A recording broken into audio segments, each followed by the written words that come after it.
Buenas tardes, estudiantes. Hoy vamos a ver un tema más sobre geotecnia vial. Vamos a ver la resistencia y las deformaciones mecánicas alrededor de un túnel, en un caso especial un túnel circular. La única sección que es posible estudiar mediante fórmulas analíticas es la sección circular para un caso especial de esfuerzos alrededor del túnel. Este caso ha sido estudiado analíticamente por el ingeniero alemán Kirch. Inicialmente, las fórmulas de Kirch fueron desarrolladas para buques en la ingeniería naval y fueron adaptadas para mecánica de rocas para el diseño de túneles de sección circular en un estado de esfuerzos donde el esfuerzo vertical es un esfuerzo principal y donde el esfuerzo horizontal es otro esfuerzo principal.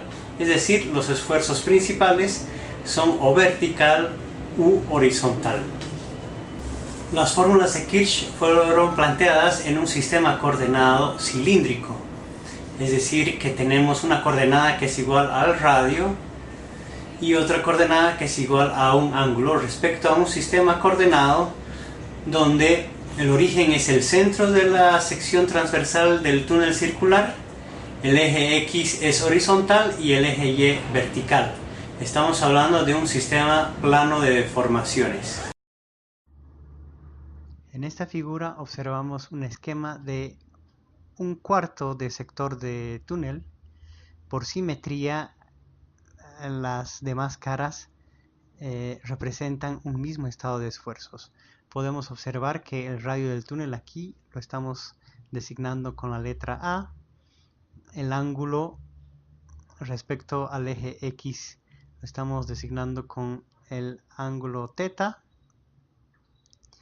y observamos también que el esfuerzo vertical es paralelo al esfuerzo al eje Y, el esfuerzo horizontal es paralelo al eje X. Cualquier punto P puede estar ubicado dentro del macizo con los esfuerzos como se observa en la figura. El desarrollo de las ecuaciones de Kirch son tan directas que simplemente debemos reemplazar apropiadamente los valores de las coordenadas cilíndricas en el punto de análisis que deseamos conocer los esfuerzos principales. Es decir, podemos conocer para cualquier punto dentro del macizo alrededor del túnel y hacia adentro del túnel el estado de esfuerzos. Las expresiones para el esfuerzo radial sigma RR, esfuerzo angular sigma θθ y esfuerzo tangencial sigma Rθ para el caso de esfuerzo en el estado plano de deformaciones son las que se muestra a continuación. Aquí K sub 0 es el coeficiente de esfuerzos naturales igual a la relación sigma h sub 0 respecto sigma v sub 0. Sigma h sub 0 es el esfuerzo principal horizontal inicial antes de la perturbación del túnel y el esfuerzo sigma v sub 0 es el esfuerzo principal vertical inicial antes de la perturbación del túnel. El coeficiente K sub 0 es una relación de dimensión 1 del esfuerzo principal horizontal respecto al esfuerzo principal vertical. Si K sub 0 es mayor a 1, estamos hablando de un estado de esfuerzos naturales donde el esfuerzo horizontal es mayor. Esto es muy común en macizos rocosos en regiones tectónicamente compresivas y también en macizos que están muy cercanos a la superficie. Si el coeficiente de esfuerzos naturales vertical es mayor, tendríamos un coeficiente de K sub 0 menor a 1. Esto es muy común en zonas tectónicas de distensión especialmente. Podríamos expresar también esos estados mediante un tensor de esfuerzos y como estamos analizando en dos dimensiones, tendríamos un tensor de segundo orden de dos dimensiones, representado por una matriz de 2×2.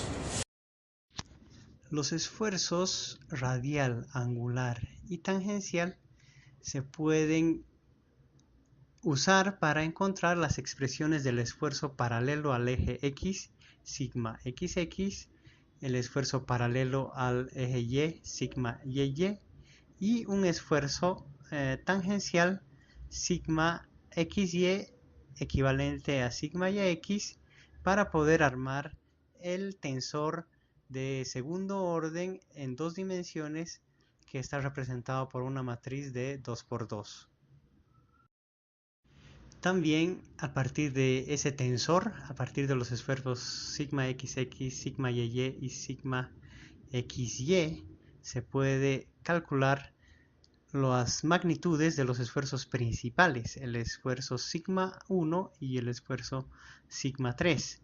Para tener el tensor completo necesitamos la rotación o la ubicación donde están actuando sigma 1 y sigma 3, ambos que son paralelos entre sí, mediante el ángulo θ.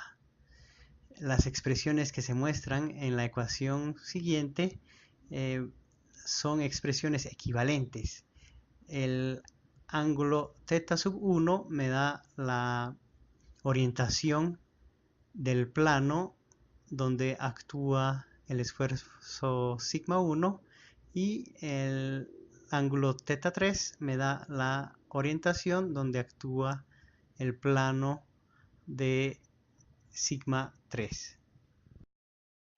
Hay que tomar en cuenta que el esfuerzo principal intermedio sigma 2 no es igual ni a sigma 1 ni a sigma 3 como normalmente se equivocan las personas.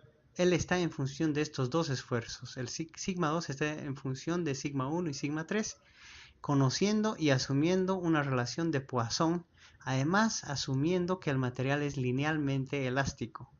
Por tanto, sigma 2 es igual a relación de Poisson veces la suma de sigma 1 más sigma 3.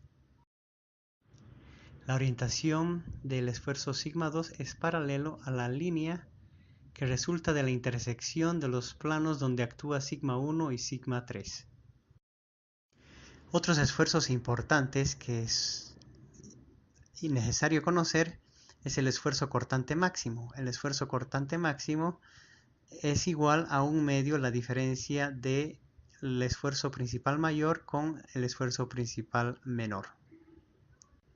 Otro esfuerzo de importancia es, por ejemplo, el esfuerzo medio, que en dos dimensiones es igual a 1/2 la suma de sigma 1 y sigma 3.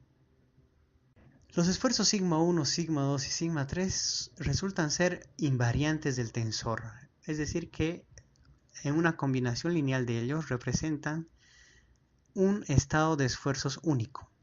Si nosotros hacemos una combinación lineal entre sigma 1, sigma 2 y sigma 3 con cualquier otra constante, obtenemos nuevas invariantes.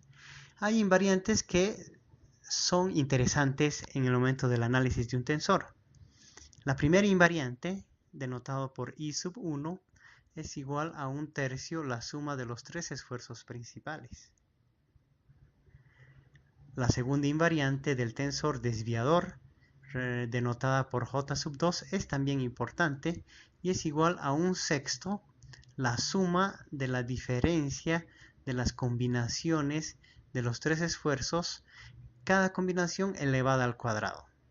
Y finalmente, el esfuerzo octaédrico es igual a 1/3 la raíz cuadrada del mismo modo la diferencia de los esfuerzos principales permutados de 2 en 2, cada uno de ellos elevado al cuadrado. Cuando el radio es igual al radio del túnel, tenemos los esfuerzos principales alrededor del contorno del túnel. Mientras que cuando el radio de análisis es demasiado grande, se extiende mucho más allá de incluso 3 veces el diámetro del túnel, el estado de esfuerzos iguala al estado de esfuerzos naturales, al estado de esfuerzos iniciales que tenía el macizo antes que el túnel sea excavado. Esto es muy importante para determinar el área de influencia de la excavación dentro de un macizo que está sometido a esfuerzos naturales como ocurre en la naturaleza. Casos particulares de estas expresiones de Kirch se dan en los siguientes casos. Primero, Cuando la relación A sobre R, es decir, la relación del radio del túnel respecto a el radio del punto de análisis es igual a 1. En este caso se tienen los esfuerzos en el contorno de la excavación. Para este caso se observa en la ecuación que los dos términos se anulan, por lo tanto el esfuerzo radial en el contorno de la excavación es siempre nulo. Esta situación se da cuando el contorno de la cavidad está en contacto con la presión del túnel igual a la atmosférica, y así el contorno de la excavación circular está sometida a un estado uniaxial, cuyas magnitudes son iguales a los esfuerzos angulares sigma, teta, teta. Un segundo caso es cuando el coeficiente de esfuerzo que relaciona el esfuerzo horizontal con el esfuerzo vertical, K sub 0, es igual a 1. En este caso, se observa también que los esfuerzos cortantes son nulos y los esfuerzos radiales y angulares son esfuerzos principales en todo el macizo. Cuando θ es igual a 0 o 90 grados respecto al eje X y el radio del túnel es igual a el radio de análisis del punto, se presenta una condición donde los esfuerzos radiales y angulares son esfuerzos principales. Finalmente, se solicita que el estudiante realice por su propia cuenta el ejercicio 11.1 de la página 92 del libro que estamos llevando.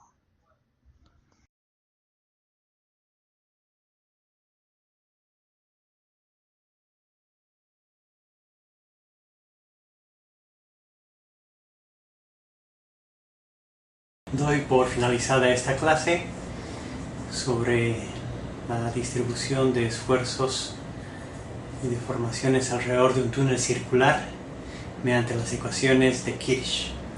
Los espero en la siguiente clase. Que tengan un buen día.